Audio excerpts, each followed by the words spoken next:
నేను 25 సంవత్సరాలు ఆంధ్రప్రదేశ్లో పెరిగాను. అదేవిధంగా దాదాపు 25 సంవత్సరాలు అమెరికాలో ఉన్నా.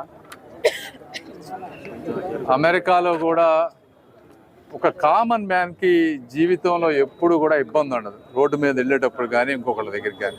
ఈరోజు మనం గుంటూరుకు వచ్చిన తర్వాత నేను లాస్ట్ 1 year నుంచి చూస్తూ ఉంటే రోడ్ల మీద ప్రతి 100 మీటర్లకు ఒక విగ్రహం, గుడి, మసీద్, చర్చి, రోడ్లకు అడ్డంగా. ఇందులో కూడా రకరకాల కారణాలు.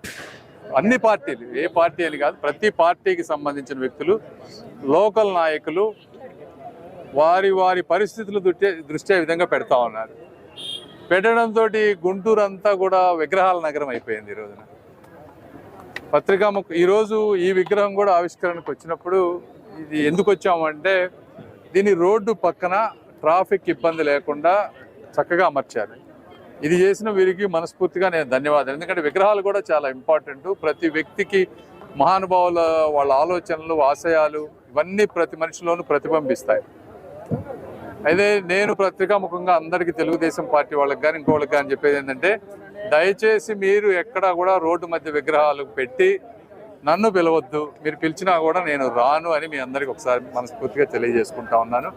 మీరు ఎక్కడ పెట్టుకున్నా ప్రజలకు ఇబ్బంది లేకుండా మంచి ప్లేస్లో ఒక సైడ్కి పెట్టుకుంటే తప్పకుండా వస్తాం, మేము ఆశీర్వదిస్తాం. ఇది అన్ని పార్టీల వారికి సంబంధించినటువంటి విషయం. అదేవిధంగా గుంటూరు ప్రాంత ప్రజలందరినీ, అన్ని కుల మతాల వాళ్ళందరినీ నేను కోరుకునేది ఏంటంటే, ఒక మనిషి ట్రాఫిక్లో చిక్కుకొని హాస్పిటల్కి వెళ్ళలేకుండా హార్ట్ అటాక్తో కానీ ఇంకో దాంతో కానీ చనిపోతే దానికి కుల మతాలు అనేవి ఉండవు, ఎవరైనా సరే చనిపోవాల్సింది. అలాంటి సిచ్యువేషన్ రాకుండా అన్ని కుల మతాల వాళ్ళు గుళ్ళని, మసీదుల్ని, చర్చిల్ని మరొక్కసారి అప్పీల్ చేస్తూ ఉన్నాం. రోడ్డుకి ఉంటే, అడ్డంగా ఉంటే వేరే ప్రాంతాలను మీరు చూస్ చేసుకోండి, మేము ఏదైనా సహాయం చేస్తాం, తొలగించండి. అదేవిధంగా విగ్రహాలు కూడా ఏదో ఒక రోజున మొత్తాన్ని తొలగిస్తాం. అదే రోజు అని చెప్పంగానే ఏదో ఒక రోజు మాత్రం రోడ్డుకి అడ్డంగా ఉన్నాయన్నీ తీసేయాల్సిన సమయం ఉంది. దయచేసి కొత్తవి మాత్రం పెట్టద్దు. Thank you.